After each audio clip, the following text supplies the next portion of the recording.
Manusia merupakan makhluk sosial yang hidupnya tidak dapat lepas dari manusia yang lain. Manusia pastilah memiliki naluri untuk memberikan pertolongan saat terjadi bencana atau krisis, baik itu di keluarga maupun komunitas di skala kecil dan besar. Pedoman psychological first aid atau pertolongan psikologis pertama mengarahkan kita dalam melakukan pertolongan bagi sesama dengan tulus dan aman sebagai wujud kepedulian pada diri sendiri dan sesama.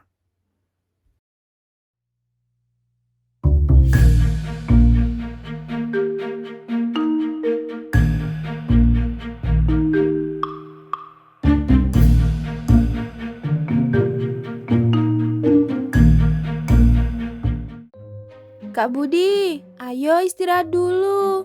Lihat deh, kakak udah kayak mandi keringet, tahu nggak? Sebentar dek, tinggal dikit lagi ini loh. Kenapa itu kakinya dek?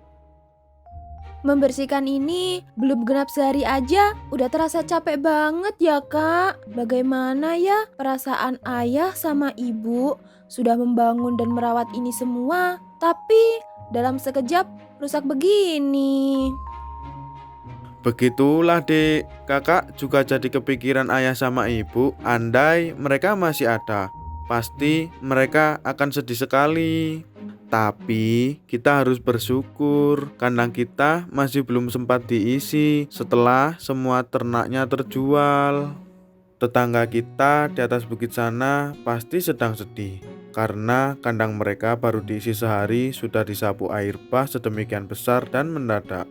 Kerugiannya pasti besar sekali ya dek. Belum lagi bayang-bayang ketakutan penularan COVID-19 yang semakin mencekam.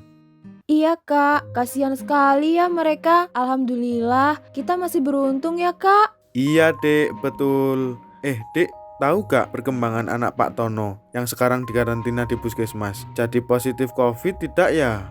Kabarnya masih simpang siur kak, hasil tes swabnya belum keluar, tapi katanya sudah mulai sesak napas. Ibunya nangis terus kak, andai kita bisa bantu ya kak.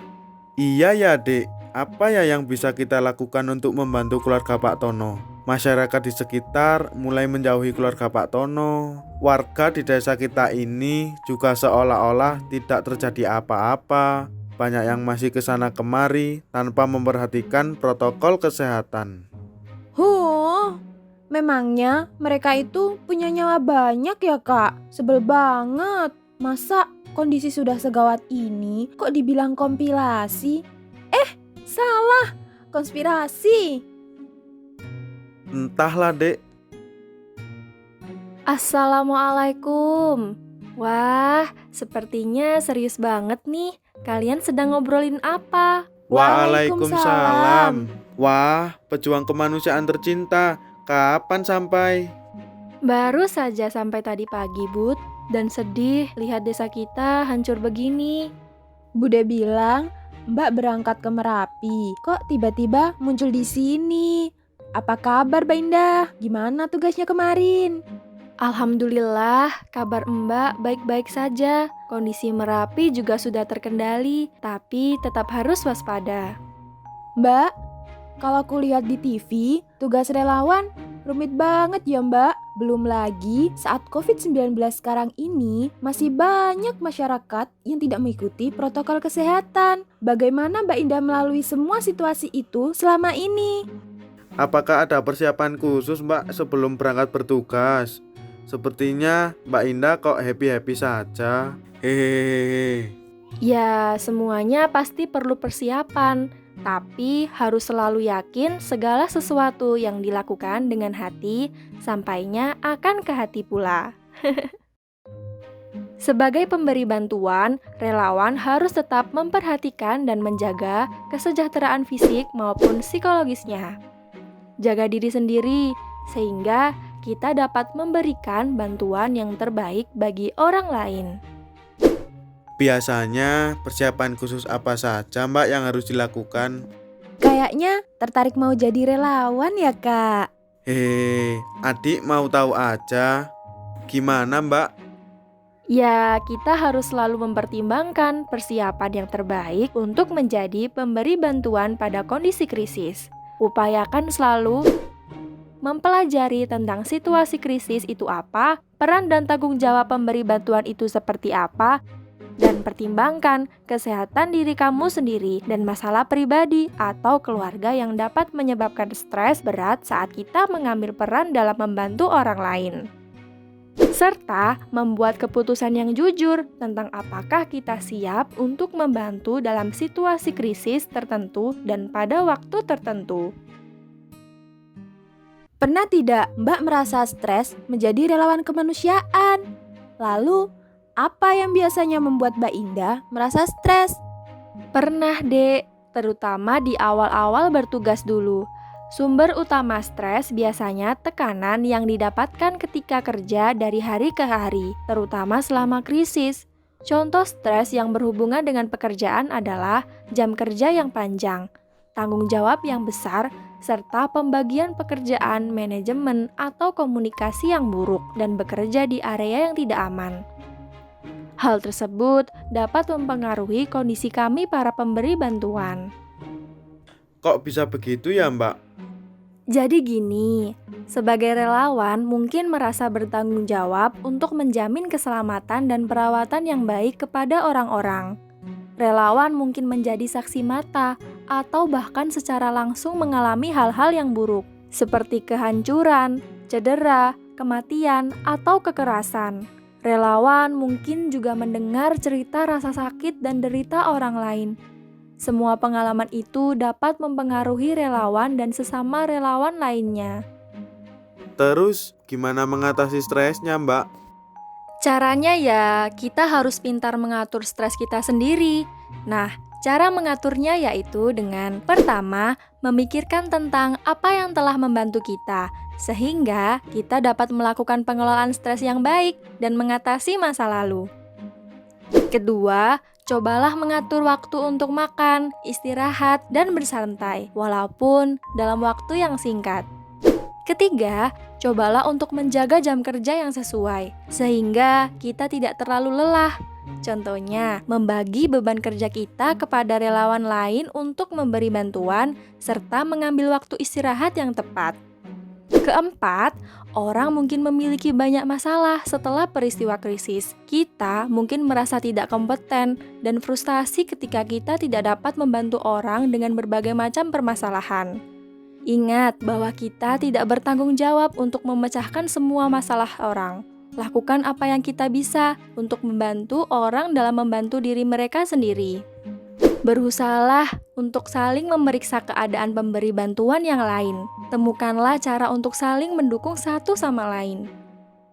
Berbicara dengan teman-teman, orang yang dicintai, atau orang yang kita percaya untuk mendukung diri kita. Pernah tidak Mbak jenuh dengan situasi yang dihadapi sebagai relawan dan ingin berhenti jadi relawan? Rasa-rasa seperti itu pernah ada juga, tapi menjadi relawan adalah pilihan hidupku. Jadi aku harus bisa melawan perasaan dan pikiran-pikiran negatif itu. Apa sih yang biasanya Mbak Indah lakukan? Menyediakan waktu untuk istirahat dan refleksi merupakan bagian penting dalam mengakhiri peranku sebagai relawan atau pemberi bantuan. Situasi krisis dan kebutuhan orang yang ketemui mungkin sangat menantang dan bisa jadi sulit untuk menanggung rasa sakit dan penderitaan mereka.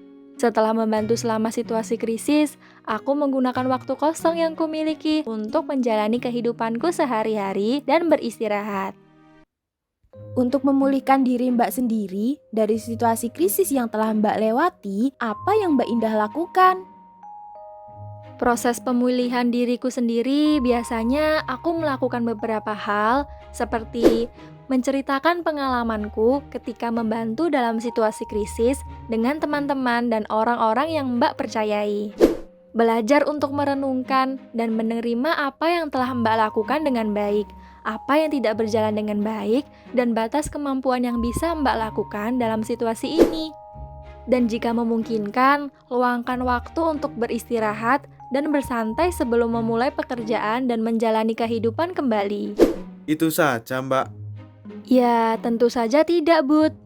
Jika kita menyadari bahwa kita sering berpikiran yang buruk terhadap kenangan atau suatu kejadian, merasa sangat gugup atau sedih, sulit tidur, maka penting bagi kita untuk mendapatkan dukungan dari seseorang yang kita percayai. Berbicaralah dengan ahli kesehatan atau ahli kejiwaan jika kesulitan yang dilalui terus berlanjut selama lebih dari 1 bulan. Sepertinya kalian tertarik menjadi relawan ya? Ya, begitulah Mbak. Akhir-akhir ini banyak sekali bencana alam di berbagai daerah. Terakhir, air bah yang menerjang lahan kami semalam menyisakan ketakutan dan kesedihan yang mendalam. Kerusakannya cukup untuk membuat orang terpukul, belum lagi kehilangan harta bendanya. Tetangga di atas juga anaknya sudah ada yang diisolasi di puskesmas, lalu keluarganya dikucilkan. Aku prihatin menyaksikan semua itu, Mbak. Aku ingin menjadi bagian dari upaya penyelamatan dan pemulihan keadaan krisis, baik karena bencana alam maupun COVID-19. Tapi pertanyaannya, apakah aku bisa, Mbak? Pasti bisalah. Kalau sudah ada niat baik, tinggal meyakinkan dan menguatkan hati untuk melangkah. Sesuatu yang dikerjakan dengan hati, pastilah sampai ke hati juga. Apa yang kita lakukan untuk meringankan beban sesama, kelak akan menjadi penyelamat kita dan keluarga. Bener banget, Mbak. Kapan lagi kita bisa bermanfaat untuk orang lain? Iya kan, Kak? Iya, terus gimana cara gabungnya, Mbak? Gampang itu, besok kita temui Mas Andi ya. Dia yang mengkoordinir dan mengarahkan kami selama ini. Iya, mau, Mbak. Mbak. Besok ku jemput ke sini jam 8 ya, biar pulangnya tidak terlalu sore. Oke, Mbak.